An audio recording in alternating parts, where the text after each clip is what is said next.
That's you. LeBron, I thought the 2012 game when you scored 48 against Boston was your signature game here. Can you talk about where today fits in your competition against Boston? I don't know. I just know it's the present, and that's what I'm all about. I'm a guy who lives in the present, and for me, I just want to try to make plays, tonight to help our ball club win, put myself in position, put my teammates in position to, be successful, and we was able to do that. LeBron, that post-game moment, over here to your left, that post-game moment you had with Al Horford, and particularly Jason Tatum, can you put that into words, and was anything said between you guys? There was a lot said, but more importantly, it's just the mutual respect and the competition. Me and Al we've had a lot of battles in the postseason, and been on a lot of all-star teams together. So I've always had a lot of mutual respect for Al and the way he conducts himself, not only as a player but as a professional, both on and off the floor. So that was the moment there. And then with Jason, I just love everything about the kid. The way he plays the game, his demeanor, where he come from. I know his parents, and I just know he's just built for stardom. He's built for success, and that's both on and off the floor. So, two guys right there that Boston are very lucky to have them. Right side, Chris. LeBron, Chris Manish with Yahoo. I know you said you're still processing this finals trip, but the energy needed this season to get to this point, how would you compare it to other seasons where you've gotten to this point? It's what's been asked of me, and I have to be able to just try to figure it out. I don't know how I can compare it to other seasons because I can only think about this one in the present. It was asked of me tonight to play the whole game, and I just try to figure it out how I can get through it. Throughout timeouts, I was able to catch my breath. At halftime, I didn't come out and warm up. That was my time to recalibrate and catch my wind again. It's what's been asking me from this ball club, and I'm the leader of this team, and I'm gonna give what I got, and my teammates, they respect that. Left side front, Dave. Dave McMenamin, ESPN. LeBron, you've said late in the regular season that this has felt like 5 seasons in one. You guys have been buried and resurrected and buried and resurrected. Yeah. Is there a lesson there to be gleaned where you guys sit now on the brink of the NBA Finals? Well, it's now 6. It was 5. Now it's 6. It's now 6 seasons in one, and I guess this is the last chapter for our team in this season. It's been a whirlwind. It's been Cedar Point.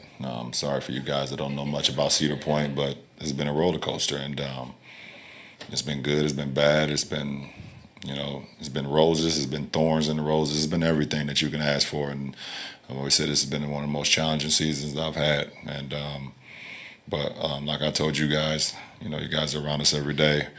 Right before the break, right before the trade deadline, I kind of reset. Didn't know if we were going to make trades or not. Didn't know what we were going to do with our team, but I kind of just reset my mindset on saying, okay, this is the season, and let's try to make the most of it. And that's what's gotten me to this point, gotten our team to this point. Second row, middle. LeBron, what does it say about Jeff Green, the way he rose to the occasion, both in Game 6 and today? His number was called, and he just answered the call. It's amazing. Listen, at the end of the day, what he does on the basketball floor is extra credit.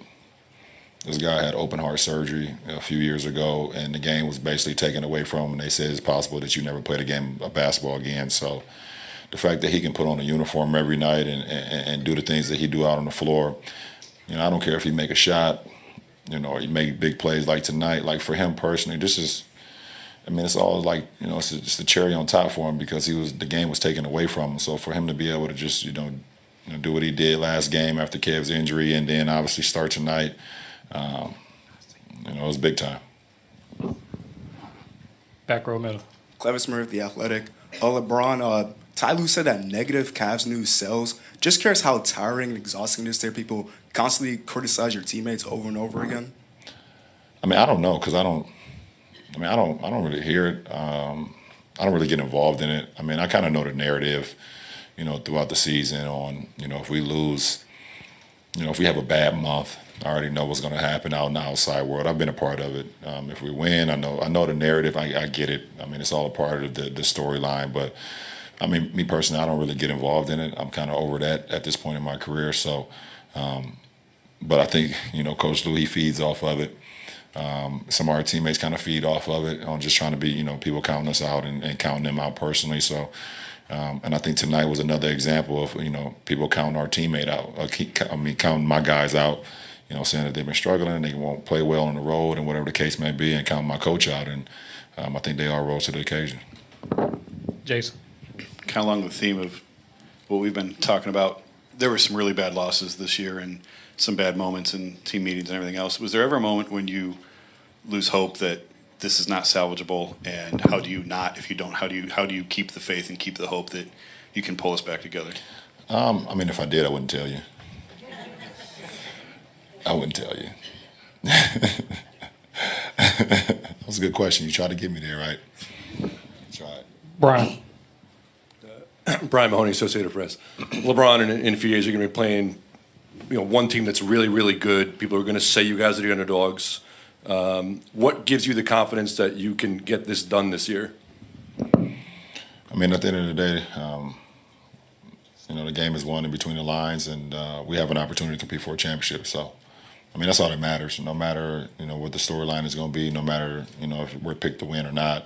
I mean, let's just go out and play ball. We're going to have a great game plan. We're going to try to get better throughout the series and see what happens. So, for me, I don't know. I'm kind of like the wrong guy to ask because I just like to compete. I have a love for the game. I have a passion for the game, and everything else will take care of itself. Jeff. Jeff Zilgett, USA Today. LeBron at 35-23.